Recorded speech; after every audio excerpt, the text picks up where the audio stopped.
Level 1, $20,000. You make $10 an hour. You know this not because you calculated it, but because the number follows you everywhere. Into the grocery store, into the gas station, into every conversation you avoid about what you do for a living. After taxes, you take home roughly $1,400 a month. Rent is $750 for a room. Not an apartment, a room. In someone else's house with someone else's rules and someone else's noise through the wall at 2 a.m., you eat what costs less, rice, ramen, whatever's on the bottom shelf. You stop pretending you choose these things. You don't choose. The number chooses for you. $10 an hour doesn't give you preferences, it gives you math. Your car has 190,000 miles on it. The check engine light has been on so long, it feels like a feature. You put $20 of gas in at a time because filling the tank means skipping something else. Everything at this level is a trade, gas or groceries. Groceries or phone bill. Phone bill or the one pair of shoes falling apart since March. You're at the register, buying toothpaste and a loaf of bread. The card declines. Not because you're broke, because the $11.40 hasn't cleared yet from the transfer you made this morning. You step aside, you open the app, you refresh it twice. The cashier waits. The person behind you waits. You feel something shrink inside you that has nothing to do with money. Your friends from high school split into two directions. Some went to college, some got better jobs. You see their lives on your phone while sitting in a parking lot eating a $5 meal between shifts. You don't hate them, you stop comparing because comparing at $20,000 feels like staring at the sun. It doesn't help, it just burns. You Google jobs at midnight. Every listing that pays more wants experience you can't get without already being there. The trap isn't laziness, it's the loop. Work, pay, survive, repeat. And the thing that keeps you up isn't tonight. It's the fear that this loop is permanent, that this is just how it stays. The first rule, at $20,000, you don't manage money. Money manages you. Level 2, $35,000. The first salary that feels like stability, not good money, real money. The kind with benefits and direct deposit and a title on your email signature that makes you feel like you belong somewhere. You move into your own apartment, not a room, a full apartment, 1 bedroom, small kitchen, a door that locks behind you and the silence on the other side belongs entirely to you. That silence feels like the most expensive thing you've ever owned. You can eat without calculating first. You fill your gas tank all the way, and the feeling of watching it hit full is something people at higher levels will never understand. You buy new shoes, not expensive, just new, and you wear them to work the next day with a posture that's slightly different than the day before.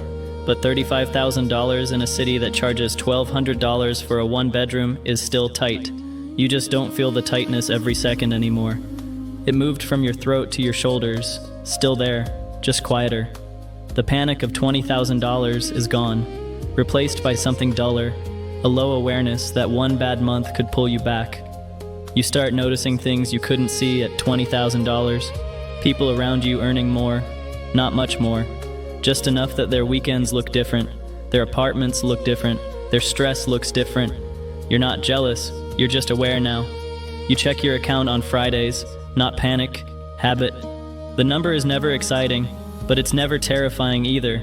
That middle ground between exciting and terrifying is where $35,000 lives. And for the first time, you start thinking about what comes next. The second rule, $35,000 is the first time you stop surviving and start looking forward. And looking forward changes everything. Level 3, $50,000. You're average now, not the version of average anyone dreams about. The version that means you landed where most people do. You're doing everything right, degree, job, direct deposit every 2 weeks, and somehow right feels ordinary. You have a 1-bedroom in a decent neighborhood, a car with under 100,000 miles, a credit card you pay off most months, your fridge is full, your bills are paid. You can go to dinner without checking your account first.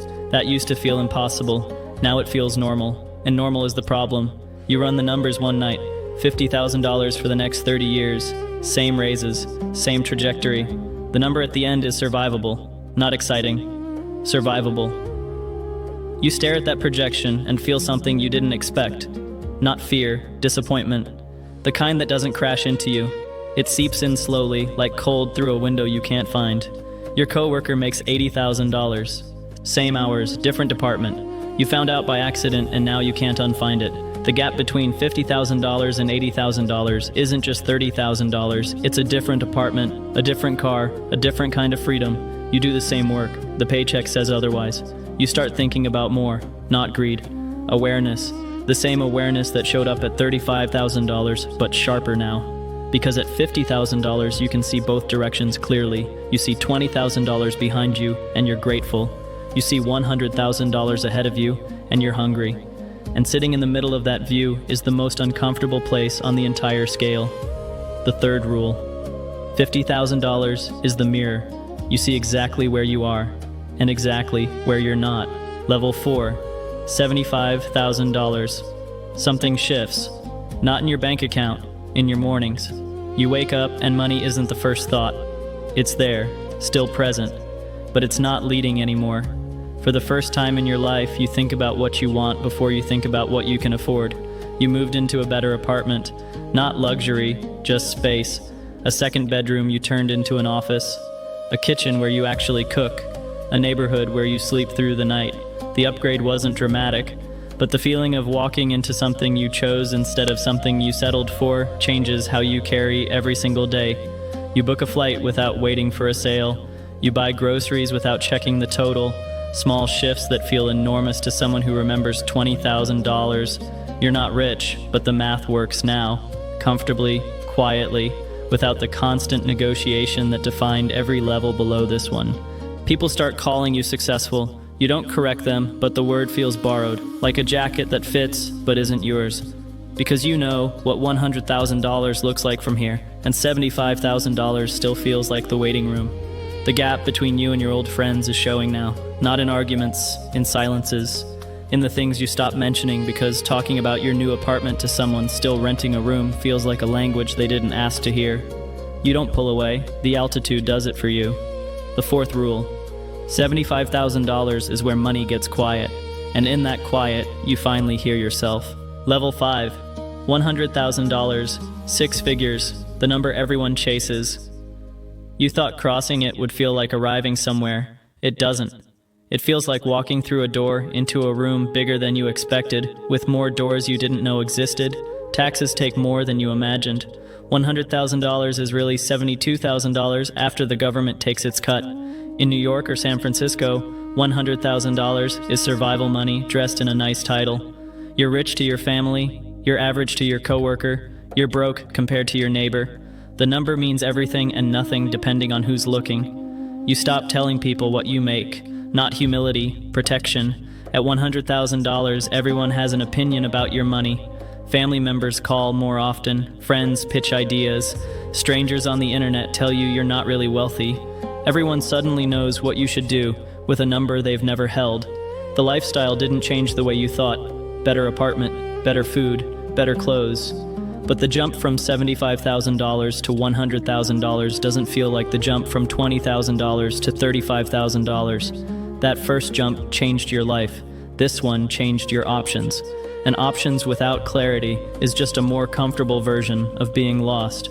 You sit with a number you chased for years and realize chasing was the point. Having it feels nothing like wanting it. The hunger was the engine. Now the engine is quiet, and you're not sure what's supposed to drive you next. The fifth rule. 6 figures is a door, not a destination.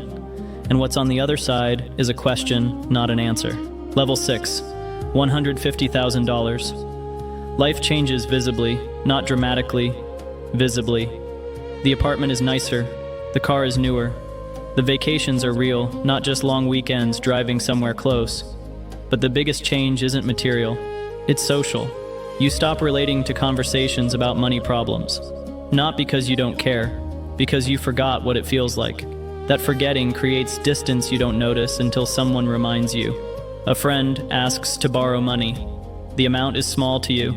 It's everything to them. You say yes without thinking. They say thank you in a way that carries weight you weren't expecting. That gap isn't financial, it's experiential. You live in different worlds now. Same city, same streets, different math. You start measuring life differently, not in paychecks, in freedom. Can you leave this job without panic? Can you take a month off? Can you say no to things that drain you without consequences? The answer is almost. Not yet. but almost. The sixth rule: $150,000 is where money stops being the conversation and starts being the silence between conversations nobody has anymore.